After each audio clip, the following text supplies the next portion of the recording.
मुजीबुर रहमान शामी साहब, सीनियर सहाफ़ी तज़किया हमारे साथ मौजूद हैं। शामी साहब, बहुत शुक्रिया। 24 घंटे में 2 मुलाकातें हैं। बुज़दार साहब आपको ख़तरे में लगते हैं या इस दफ़ा फिर या तो वज़रा की कुछ इधर उधर तब्दीली हो जाएगी या फिर ब्यूरोक्रेसी में तब्दीलियाँ हो जाएंगी और उन पर जिम्मेदारी डाल दी जाएगी कि उनकी वजह से ये नहीं काम कर पा रहे?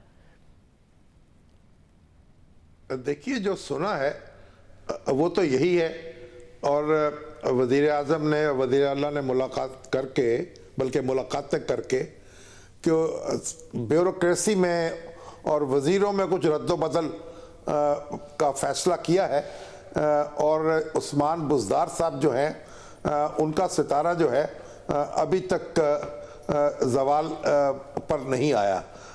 यही बात लाहौर में सुनी जा रही है। अभी तक ज़वाल पर नहीं आया मगर ज़रा नैब की वजह से ब्यूरोक्रेसी की काम ना करने की सब गिला करते हैं, परवेज़ इलाही साहब ने भी किया, मगर साथ में जो खुद बुज़दार साहब की इस सलाहियत है और मेहनत है उस पर भी बहुत ज़्यादा तनकीद होती है। और ज़ाहिर वज़ीर आज़म के पास या तहरीक इंसाफ के पास एक ही जवाब होता है, अगर टीम अच्छा ना परफॉर्म कर रही हो तो मिसबा के बारे में कह देते हैं कि वो बड़ा ईमानदार हैं और बड़े मेहनती हैं। बुज़दार साहब के बारे में भी यही कहा जाता है, बड़े ईमानदार और मेहनती हैं। सलाहियत और मेहनत की तरफ वो फोकस नहीं दिखता। तो क्या ऐसी बात है कि जो बुज़दार साहब सर्वाइव कर जाते हैं, तो यही कि वो बहुत ईमानदार हैं और बहुत अच्छे इंसान हैं, सिर्फ इसलिए सर्वाइव कर जाते हैं? खान साहब नहीं देखते वज़ीर आज़म कि उनके अंदर सलाहियत भी है या नहीं?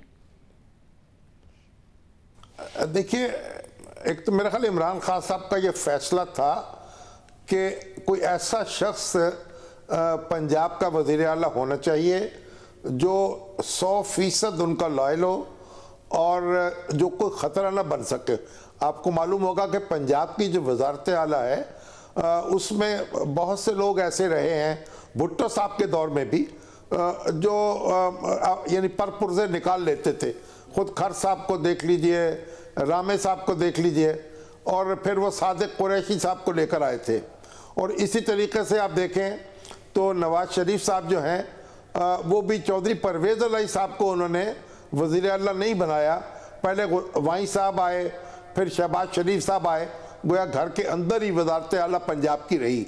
तो पंजाब की जो वज़ारत आला है उससे खौफ भी आता है मरकज़ को, और वो चाहता है कि बस उसकी बराह रास्त हुकूमत जो है पंजाब पर कायम रहे। तो इमरान खान साहब में और जो कुछ भी गैर रवायती बातें होंगी, मेरा ख्याल लाहौर को और पंजाब को अपने काबू में रखने में वो उसी तरीक़े से शायद सोच रहे हैं जिस तरह उनसे पहले कई लोग सोचते थे।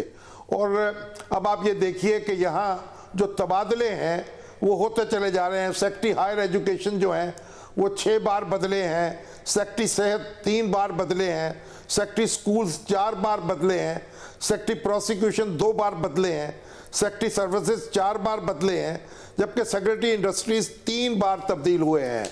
और सेक्रेटरी एक्साइज, ट्रांसपोर्ट और खुराक जो हैं वो 1.5 बरस में 3-3, 4-4 बार उनके तबादले हो चुके हैं। कमिश्नर जो हैं डीजी खान के 4 बार, गुजरांवाला के 2 बार, रावलपिंडी और मुल्तान के 2-2 बार, और डिप्टी कमिश्नरों की तो बात ही छोड़ दें, और पुलिस अफसरों की तो तबादले होते चले जा रहे हैं। और इससे एक गैर यकीनी सूरत हाल है। जो सरकारी अफसर हैं उनको मोहलत नहीं मिलती कि वो अपने जौहर दिखा सकें, और उसके साथ आप देखिए कि कोलिशन जो है बड़ी कमज़ोर है, और अरकान असम्बली जो है उनका दबाव भी है अफसरों पे बहुत ज़्यादा। और हुकूमत जो है ये समझ में नहीं आ रहा कि ये इस्लामाबाद से फैसले होते हैं, ये लाहौर से फैसले होते हैं, और क्यों ऐसा कोई निज़ाम वज़ा नहीं किया जा रहा कि एक शख्स का तकर्रुर किया जाए तो उसको सुकून से कोई 1.5 साल काम करने का मौका दिया जाए। बार बार यानी ये जो उठक बैठक हो रही है इससे बिल्कुल एक तहबाला हो गई है इंतज़ामी मशीन। बहुत शुक्रिया। शामी साहब बता रहे थे तहबाला हो गई है इंतज़ामी मशीनरी।